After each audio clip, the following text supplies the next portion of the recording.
Hey, what's up? It's Snowmageddon day 3, day 4, day 5, right? It's Ice Mageddon. The Ice-mageddon. snow fell and then it's hardened up like it's wearing a proper helmet. Holy moly! You live on a street that I'm sure gets plowed on a regular basis, right? Strangely, our side street hasn't been plowed. It's still a sheet of ice, but the main street looks pretty good. So Yeah. we're able to move around a little bit, but I'm not looking at going anywhere for a day or two more. Well, I had to go out the next day and help a neighbor out to get the Lowe's because he had a kitchen sink emergency, and I parked far away at a local elementary school, so I had to huff it out of my subdivision in Chesterfield County because they never plow. They never plow. Right. I mean, like a week will go by and they won't plow, but there's a caveat to that. So I had to go out, and the roads were slushy, and hardly anyone out except snow plows and a couple, truck people. I'm sure they had to get somewhere, or they were just yahoos driving. But so we had to get out, and it was slippery and all that. And I still parked back at the school, but to get out of our neighborhood, we have two hills that are just icy. Like my little hill gets icy. Anyway, so yesterday VDOT came through with 3 trucks to my subdivision, but Hey. guess whose street they didn't do? Oh, yours. Mine. Mine.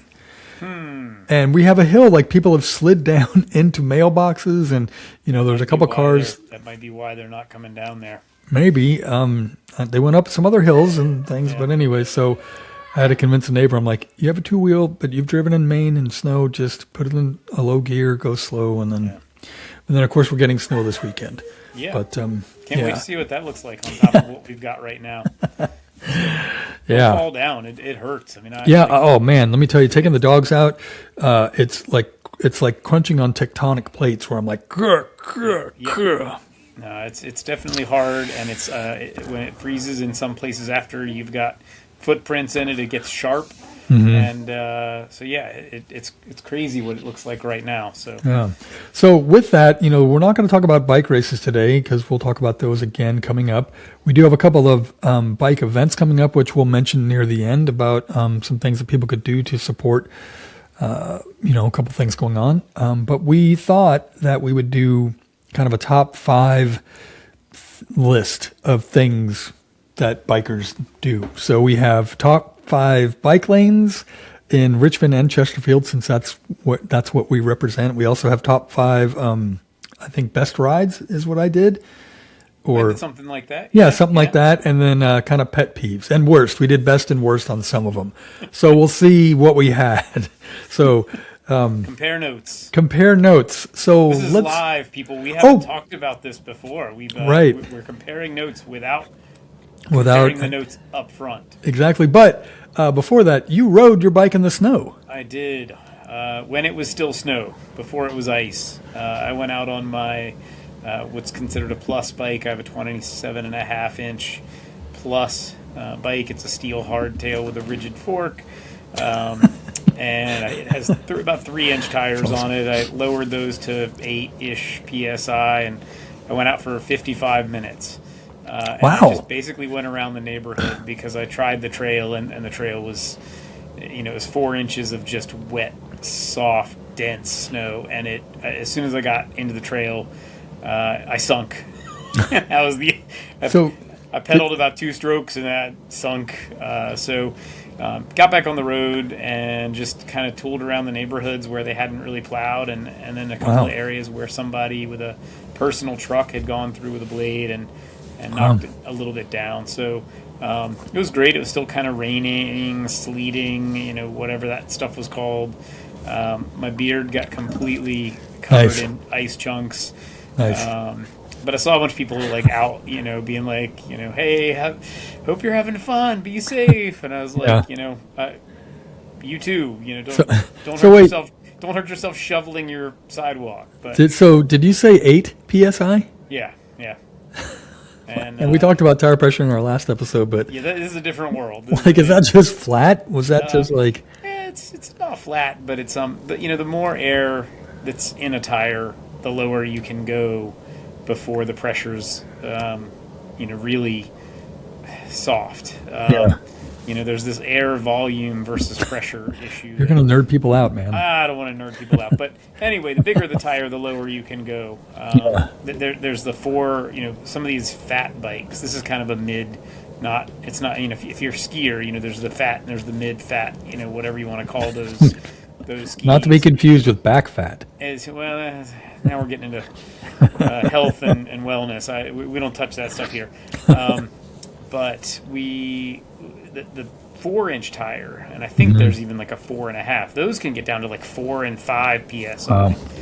So I mean, every tire that you run, getting back to last week, 30C, 32C, 38C, whatever you get up to, the bigger that tire, the lower the numbers you can play with. So, and it's just a volume, it's a volume equation. So, I'll tell you. There was a time I really wanted a fat bike because it looked really around here. I'm sure they are. They looked really cool, and I've watched videos of people in the tundra where they're like, I'm on my fat bike and I'm bike packing, and I'm like, well, really cool, but they're heavy. The tires are expensive and not too many manufacturers, so that you don't have a whole lot of options.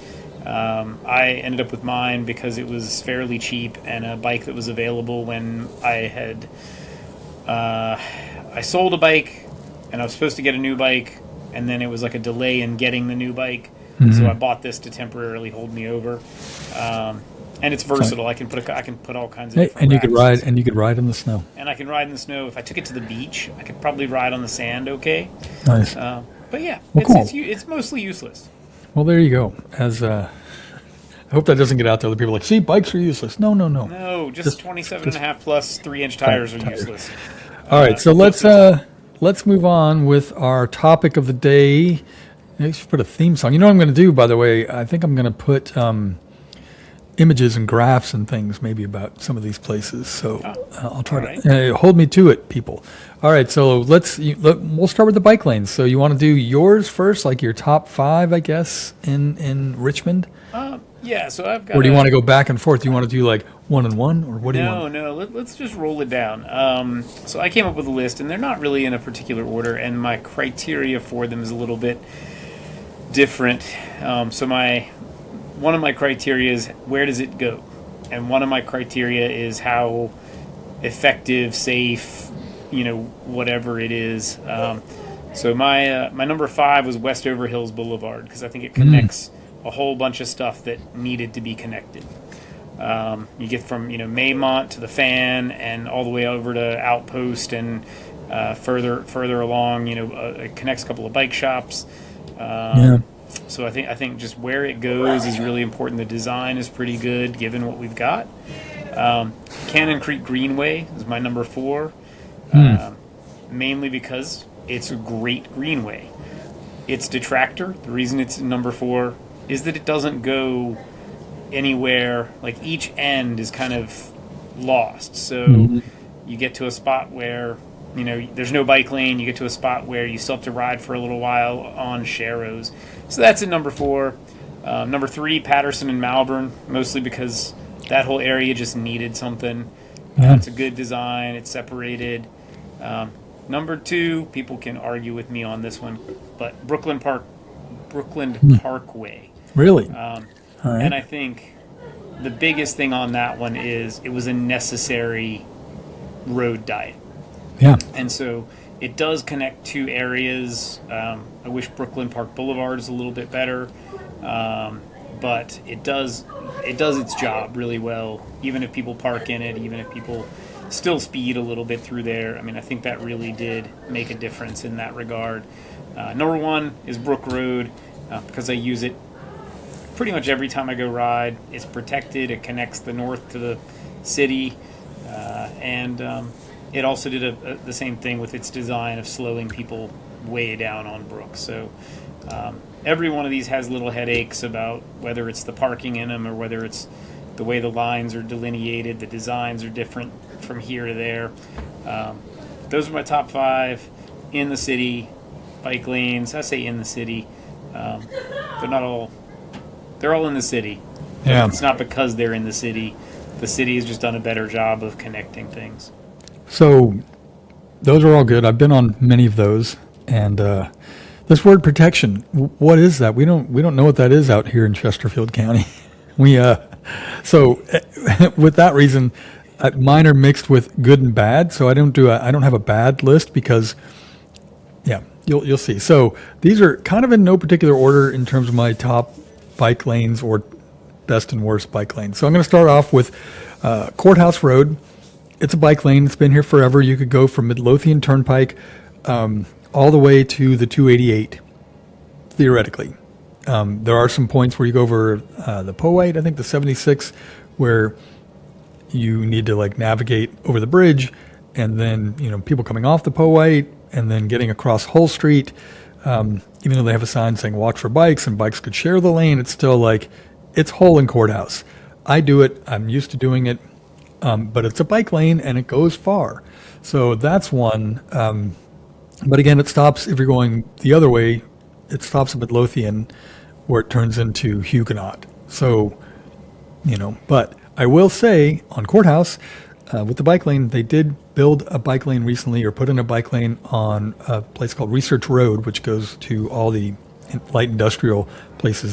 They narrowed it down from 4 lanes to 2 lanes and put bike lanes in that then connects over to the DMV and the ice skating rink if you want. And and then the other nice thing about that is it goes, if I remember correctly, it goes to a stoplight that leads you across Midlothian and gets you you could get to Robius by the hospital, maybe. Mm-hmm. Yeah, it leads you where Johnston Willis is, and Right. but then it's a tight. Once you cross Midlothian, it's tight, and you have to watch for Yeah. people. It does connect a few things better than it used to be. Yeah, no, and I've ridden it, and you can go right into Huguenot Park and take that through, and then you can go to Robius and take Robius, which has kind of a bike lane, which is on my list as well.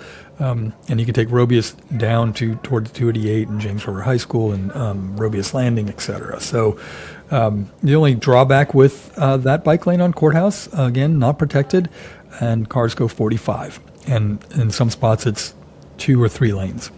And but I will say that VDOT and the county have been putting out surveys left and right in terms of asking people what they want, and one of them was on Courthouse. So we'll see what happens if they put in more stoplights or safety. So another one, number 4, I guess, is Turner Road, which is new as well. But again, it's one of these disconnected bike lanes that goes from, I think, Hull Street all the way to Midlothian, which I've used to get when I want to take a different way down to the city. It's nice. It has not only not protection again, but it has enough space to where the lines are painted like, hey, don't go over these lines. But again, it's not connected. But it's pretty good. Lux Lane, also by my house, which is good and bad because off Courthouse, if you're on that bike lane and you want to turn right or left on Lux, depending on which way you're coming, there's nothing, just a shared, emergency zone or whatever, and then it picks up near Spirea, I think it is, and which is nice. It took forever because they had to redesign that whole corridor. It took years. It was over budget and not over budget, but it was delayed for a long time. But it connects to a multi-use path, which is great, and then you could go into Queensgate near Charter Colony if you want to take that. But the bad point is, if you want to ride further and not that way, you have to go over the 288.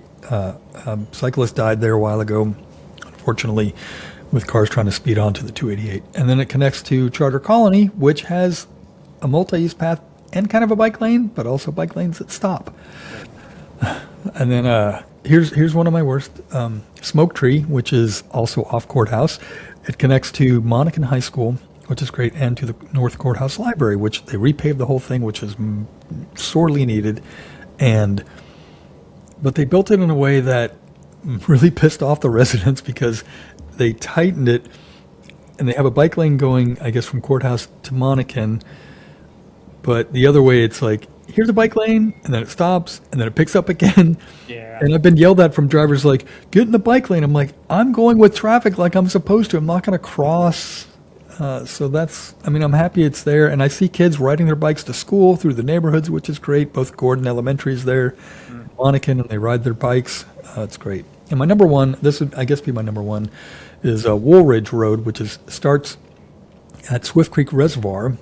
The downside is, for me to get there, I have to go over Woolridge and Genedo, where there's no shared road. It's a beautiful spot. I wish they would put something in, because who doesn't want to ride over Swift Creek Reservoir and see the sailboats? But once you get on Woolridge, it's a beautiful road. Again, not protected, but it's really nicely done, and you can go out to Otterdale, which is not protected, etc. So anyways, it's there you go. Genito there has the bridge over the reservoir that I'm sure they don't want to have to replace, because that's already narrow, I think.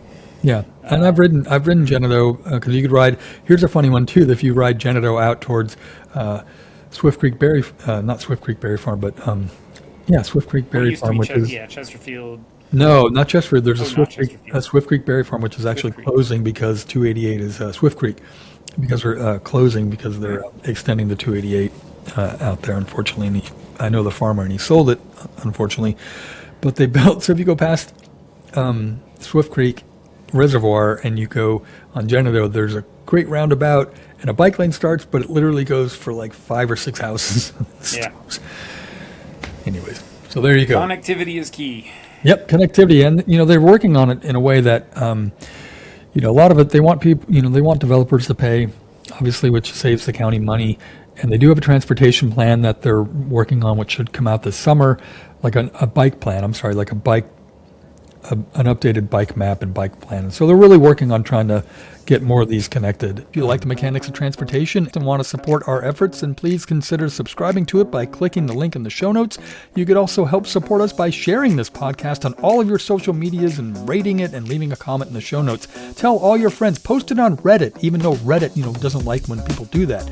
If you do subscribe, we'll try to thank you at the end of each episode. You could also send me a tip via Venmo at Ian-Stewart-82. And if you're a sponsor who'd like to sponsor this show, maybe you're a bike store, maybe, let us know. More pedestrian stuff. So what's the next one you want to do? Let's see. We talked about the. I can do my bottom 5 bike lanes. Yeah, do roll through the bottom 5. So I personally I hate Forest Hill because it's high speed. So this is my number 5. Mm-hmm.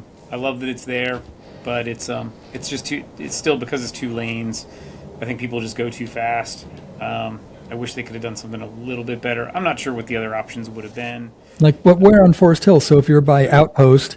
If you're on Forest Hill at Westover Hills Boulevard to... like you're coming towards Sems? Like it's going to change into Sems? If you go east, okay, it's okay. But if you go west, when you get to the expressway, and you cross over there, yeah. It's that section all the way to I can't think of the name of the roads now, but it's the Food Line, the McDonald's, the 7-Eleven. That section is still people going 45 and 50. I can't. To me, they could have done.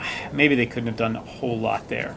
But the speed limit is still, I think, 35, and people still think of it as like a main corridor. And then you have the highway interchange in both directions. That is train tracks to cross. It's just not a great. But I will say I agree, because I've ridden that when I've done the Outpost. Carytown bike group rides in the morning, and we'll come out through.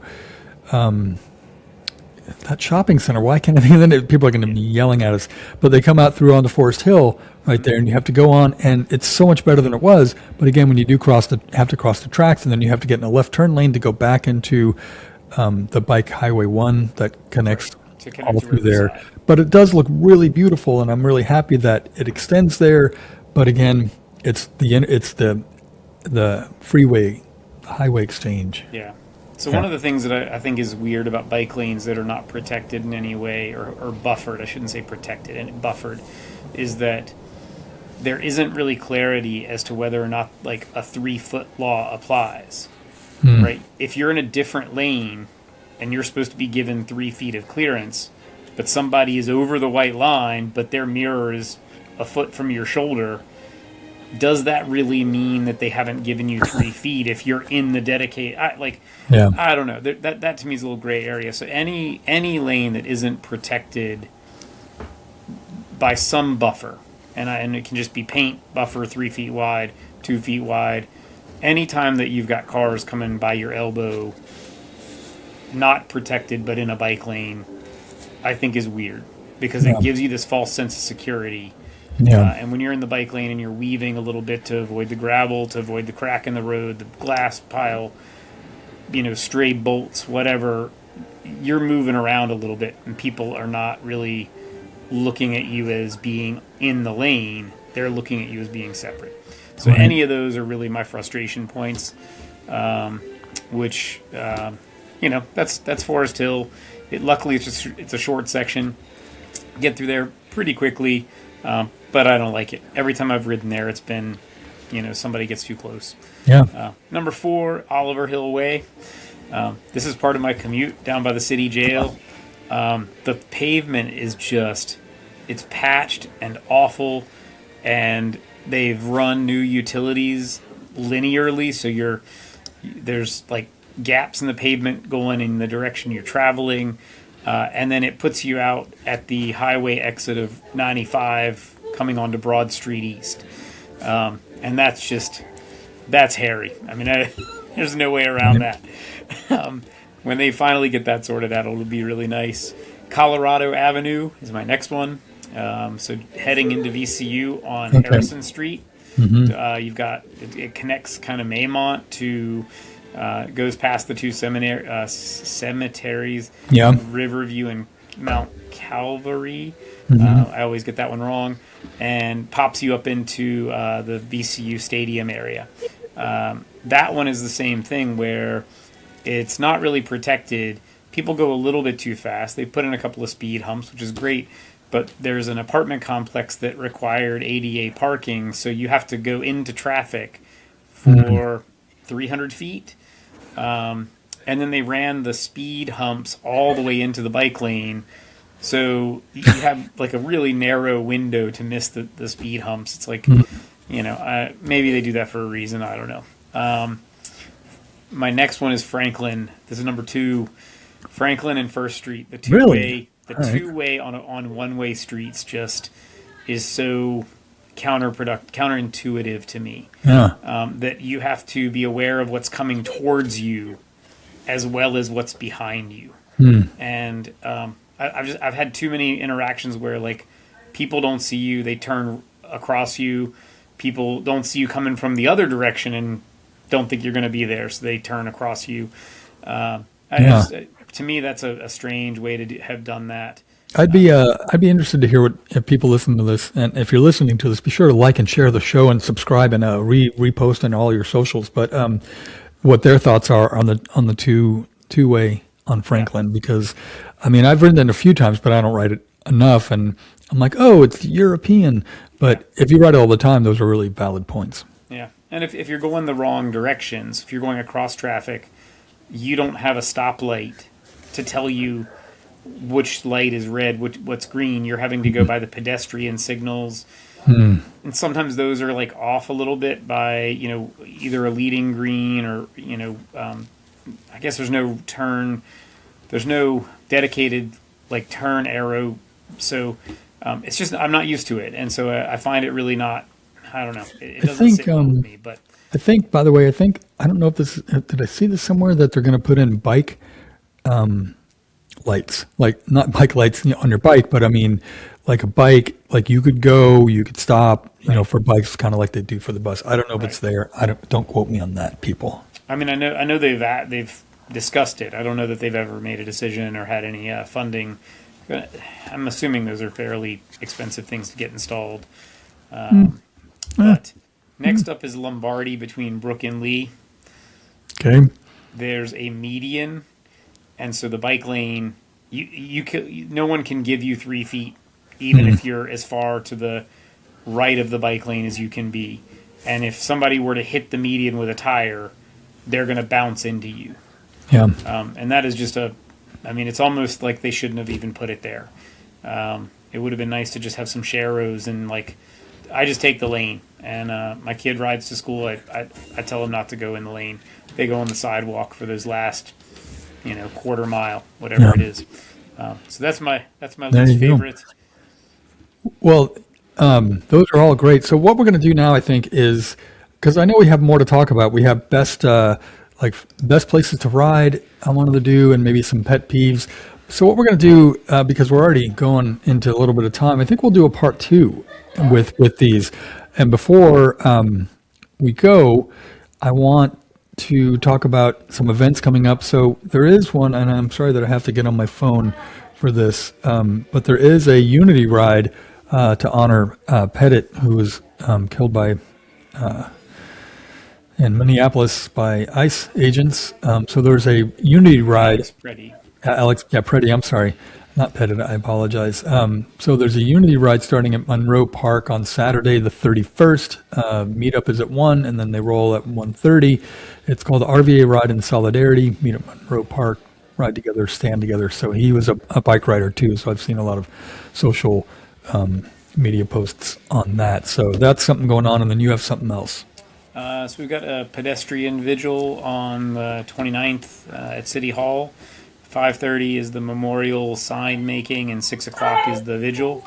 So this is more about the pedestrians that we've lost in the past few weeks, and I think we hit a record of 23, 24, 25. So 25. no, so I'm actually doing a story on this right now. So it is 13 deaths in 2025.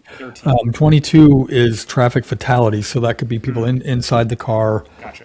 As well, and it might be more because they don't actually put a final sum total until March, because technically, like, say if you got hit by someone and you're in the hospital and maybe you die in January or February, but it's from that accident in the previous year, they count it different ways. So that is all for pedestrians coming up. But we're not going to end on too much of a sour note, but. So there is snow. Get out, ride if you can, or not, because it's icy. It's supposed to snow again this weekend. It's supposed to snow again this weekend. Also puts a hamper on the possibility of this ride on Saturday, but it's going to be 23 degrees and snow starting. All gear, all weather gear. It's all about what you can wear. Yeah. So we'll see how things go on that regard.